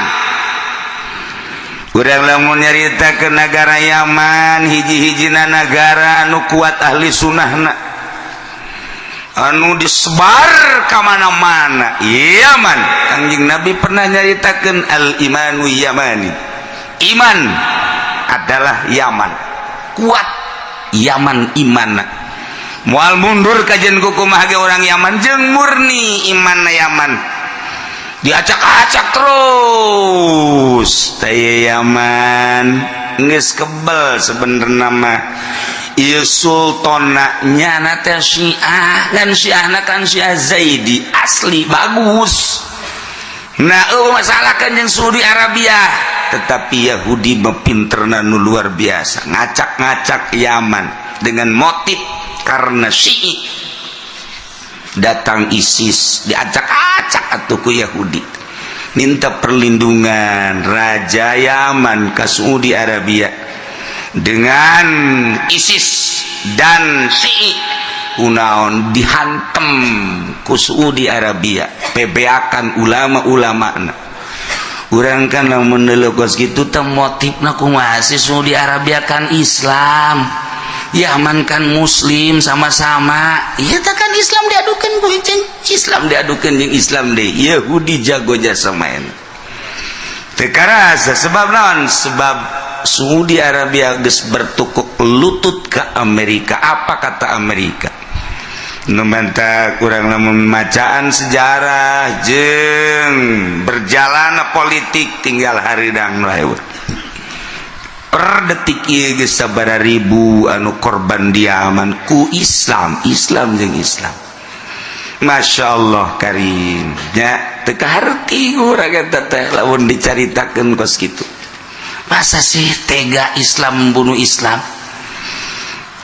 Orang Amerika baik ketika di Irak kita nembakan orang Irak aya nu embung, kemudian asup Islam sabaraha ribu kuari tentara Amerika nu asup Islam gara-gara kita nembakan orang Muslim anu henteu berdosa embung nyana. Kemudian stres nu sestresan dipulangkeunlah ke Amerika horenganan asup Islam teu tega kita nembakan orang Irak. Eta Amerika bae ge embungeun kok kuari dahsyat amat si Saudi Arabia bisa ngebombardir Yaman, negara nu leutik Yaman mah teu berdaya. Ieu senjatana kapan dijual belikeun ku Amerika nurugikan urang nya nama untung penjualan senjata, kemudian untung tina motif perjuangannya na untung sababaraha lipat di jerona nya deuk nyaplok hasil bumi Yaman. Geus kos kitu eta orang teh capek mun nyaritakeun kos kana itu. Terus horenganan inti nama dendam. Lantaran teu bisa diajak kerja sama Sunni mah teger. Anu aya di Irak nu teger Sunni, nu aya di Mesir nu teger adalah Sunni, nu aya di Iran nu teger adalah Sunni. Nu aya di Yaman nu teger adalah Sunni. Teu bisa diajak kerja sama ku Yahudi jeung ku Amerika Sunni mah. Ai Wahabi mah jeung sia bisa. Eta model teh ya Wahabi mah jeung Syiah teh bisa diajak kerja sama tak ku Yahudi. Bombardir. Wallah alam kan itu namanya tetep memang Syiah ge dihajar bae. Untuk sementara ieu mah diadu-adukeun bae terus. Orang namun ingat baik sedangkan Indonesia terbesar Sunni nah dengan atas nama NU Sunni Indonesia gede, sedangkan Amerika mah neuleuh Sunni nu gede dihajar ku Muhammadiyah teu robah, dihajar ku Persis teu robah, dihajar ku PKS di urang teh diacak-acak buatan Amerika teu robah, dihajar ku berbagai Yahudi enang gitu Wahabi nu turun di Timur Tengah terobah Indonesia didatangkan Syiah ke Indonesia kiriman di Iran terobah Indonesia mah tetep ilah habadin nabiyyin Mustafa ditaulah usoli wahal Muhammadiyah Persis Wahabi kabeh ulah usali malah ngegeleger usoli sial cak Amerika teh. Sedangkan nukaran itu nu kuat mata nusuk ila habati. Hai bangsa anu tilo katorati mah bangsa tak salat, nangtung tak salat, ngobrol tak salat. Neman teu make ila hadarati teu make maksud tempat kecil da Amerika bisa ngabatur nih aing. Kletik teh bangsa Wahabi bangsa sebabna rohan. Iya nu hese ge nusuk ila habatin nabi. Assalamualaikum ya Rasulullah. Yahudi ge bingung. Sebab naon? Sebabnya nyambung ke nu hirup jeung nu maot. Nyana bisa ke alam anu itu, bisa ngobrol kapan ahli-ahli Allah mawali Allah jeung nu karan itu. Nyana sieun. Nyana sieun Yahudi teh nusuk usoli bae teu beres cak ieu. Itu beresin saya sakit ini kos itu dihajar di Indonesia gede tanu gitu teh nu mantap di bidah-bidahkeun rajaban bidah muludan bidah awalan bidah geus tiiraha ngabidah-bidah kitabna ge geus aya kula ge dikirim naon bade kitabna anu bidah teu meh ka juru los aja meh bade kitabna ge bidahkeun ku sia moal bisa di Indonesia mah tetep bae sebab di urang mah didikan para aulia Allah diuk bae ila hadrati deket Muhammadiyah los digeugeurkeun los ku Muhammadiyah bidah eta lulu gua ila hadrati nyana nu nyingkir sia lain kunaon sieun ka ila hadrati cek nya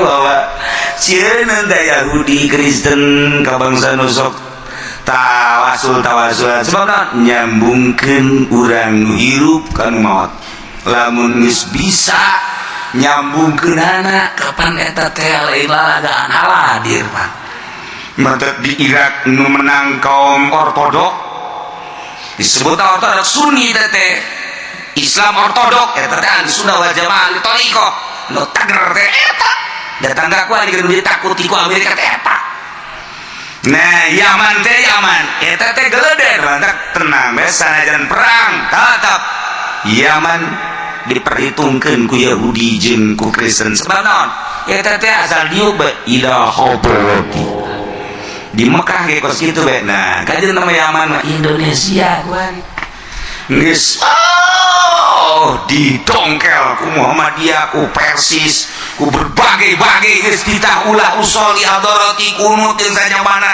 teu malah beurang ge nyana Haji Pendi mah Allahumma hdi qadaan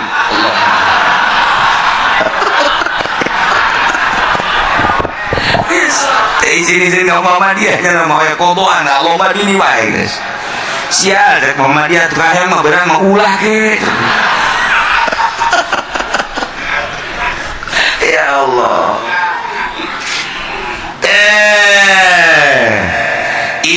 negara bugot negara kemudian aya bugot minta perlindungan ke kafir Arabi teu bisa diluluskeun mah teu bisa dilanjutkeun gas antem bugot nafada alaihim bil asah tapi nurutkeun segala soh nafada cuman tetap ulah minta pertolongan ke ahli Arab Masya Allah dari nomor ni negara Islam tinggal hiji Iran nu ditakuti ku Yahudi takuti ku Kristen tinggal hiji dong Iran doang hiji negara bisa memproduksi senjata jeung sajabana hanya Iran ujung-ujungnya pasti ngadu jeung Iran engke mah ngabelah Yahudi bakal asup ke Saudi Arabia meme jelemana nu arasupnya nanyaweun mun asup langsung ke Mekah beaknya na ujianana digonggong ku anjing nyana di sekitar luareun tanah haram tapi ismeuna makan asup ke Mekah jelemana dicekel ku orang Amerika rajana dicekel ditundukkan supaya kitu jelema nama can asup tetapi isme nama di 90% asup pembangunan geus didominasi ku Amerika teu kumaha deui tinggal prakna doang ke bakalna melalui orang Habasyah engke bakalna Baitullah ge dihancurkeun ke peperangan gede bakalna sebab naon ieu dajjal engke dajjal mulai masuk Madinah ngan teu bisa asup Madinah mah tetep dajjal teh teu bisa asup Madinah jeung Mekah Imam Mahdi nu asup ke Mekah ngan dajjal di pinggir Madinah bakalna nyana di pinggir Madinah cicingna dajjal teh di dinya montrak dibuat oleh hotel-hotel khusus di Arabia di luar tanah haram Madinah jangan menyambut kedatangan Dajjal mau datang ujug cicing didinya lamun pertalian heula antara manusia nu aya di Saudi Arabia jeung di Amerika mau dipersilakan atuh di perangan tetapi engke maka dipersilakan dengan tenang-tenang Dajjal asup kadinya blak, sementara Imam Mahdi nangke asup ke Mekah. Berarti Imam Mahdi masuk Mekah, pemerintahan Saudina geus pemerintahan Dajjal. Namun dulu jalur politik seperti kieu. Imam Mahdi asup teh ke negara Mekah, ke Masjidil Haram. Pemerintahan nama geus pemerintahan Dajjal, sebabnya geus mempersilahkan Dajjal masuk Madinah. Kuari bagi kuari kau Amerika teh disagedengan Mekah, sagedengan Madinah teh atuh geus percokol. Berarti kan geus dipersilahkan. Masya Allah karim. Lamun urang nyaritakeun ka situ asa tarereh jasa. Geus dararikeut jasa. Mantak untung lah anu geus karolot mah. Artina untung teh moal kebal deui na hirupna. Geus nemahnya lagi aing malah geus neureun kuburan bae. Malah mana ya aing. Walau anahu marzimatil munalizima kafir zimi nulungan bugot jauhnya nage haram baginya merangan urang kaum muslimin aya pertalian nyana jeung bugot sehingga ahli iman nulungan bugot memberontak ke negara tersebut nyawanya lagi bahwa haram memerangan negara, maka intaqada'u perjanjian ahli iman jeung bugot batal.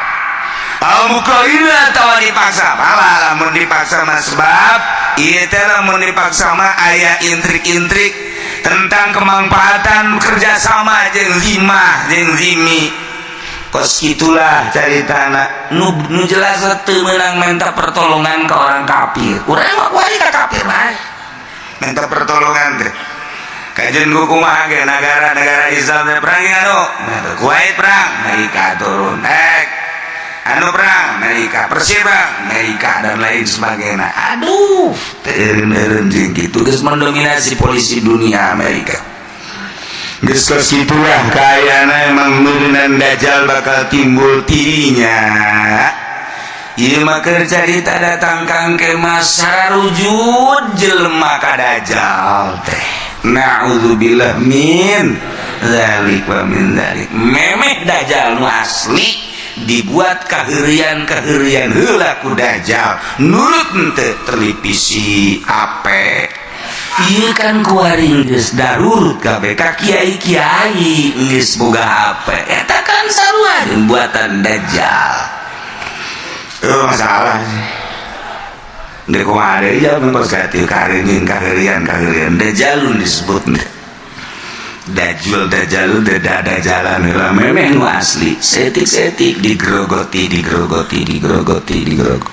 Nu mantak hanya ahli thariqah lah anu kuat sebabnya bersilsilah selamat akur jeung aturan teu bae kajeun kumaha ge maka anu bakal nyeungseulikeun teh ka ahli thariqah ulama-ulama nu geus asup ka Dajjal ortodokeun lah kitu kampungan dan lain sebagainya tetep bae sebabnya nama merasakan indahna ibadah ka Gusti Allah.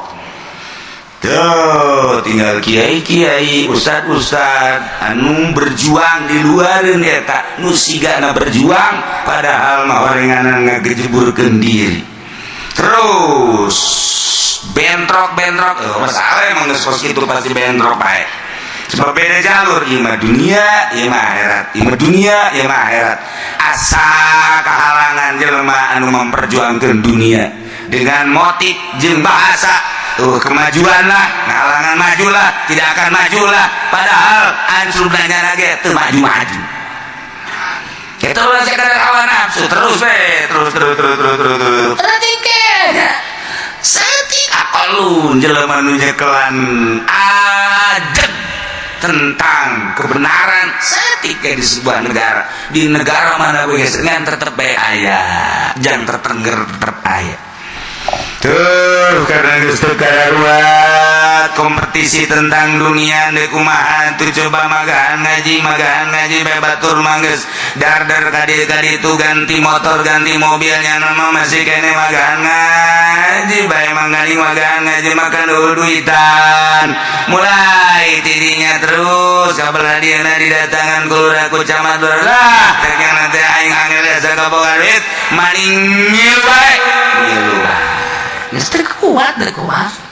teu kuat aya nu salakina kuat pamajikanna kaji atuh lah cicingin jabatur ge geus baruga mobil jabatur ge di sararumbang narima kok kaji mah teu lah atuh narima bae sarua bae jala atuh jadi kitu-kitu kene ieu urang atuh jang kebutuhan salakina kuat pamajikan ini kumaha coba terus agama begitu terasa baik wari urang ngadenge nu mabok unggal ke kampung akibat naon pemerintah jeung kiai na kapan eta teh simpani dibaracapan ku kabehan ku ari nu zina unggal lembur di mana-mana geus teu kaalangan ku kumaha terus pamalingan urang mun nyaritakeun lu masyarakat eta kunaon loba maling pamarentah geus moal bisa ngomong loba maling sebabnya nana ge maling deuk ngagenggeureukeun kumaha pamarentah coba janyana ge malingan beda motif doang malingna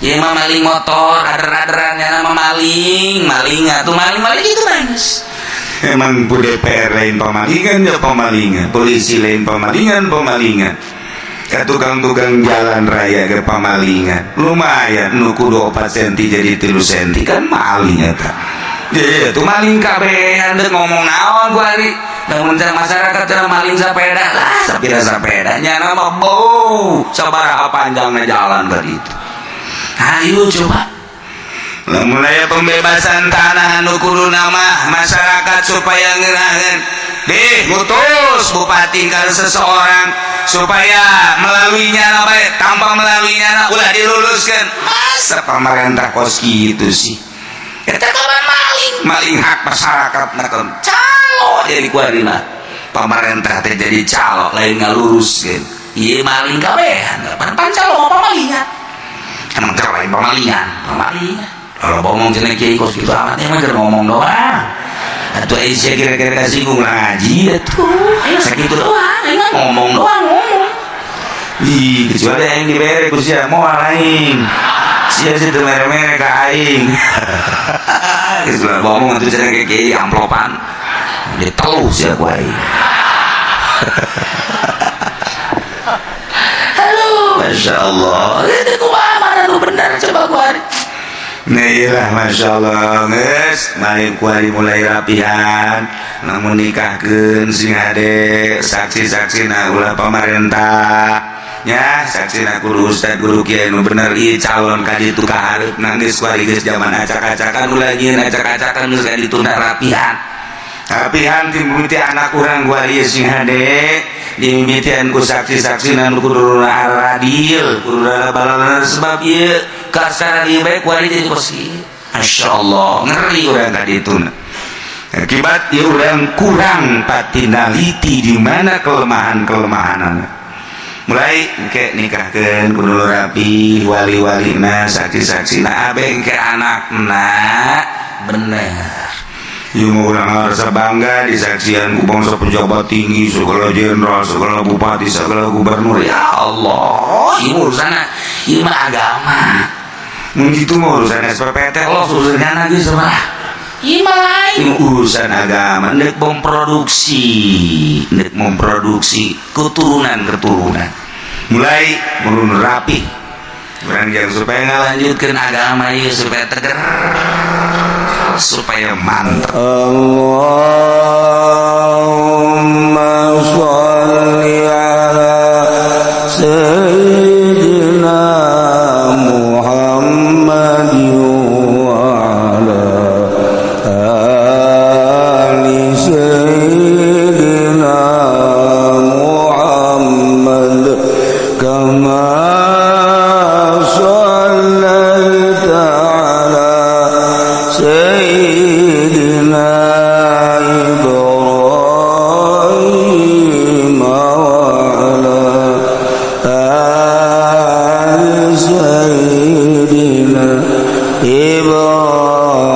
Ibrahim wa barik sayyidina Muhammad wa ali sayyidina Muhammad kama barakta ala sayyidina Ibrahim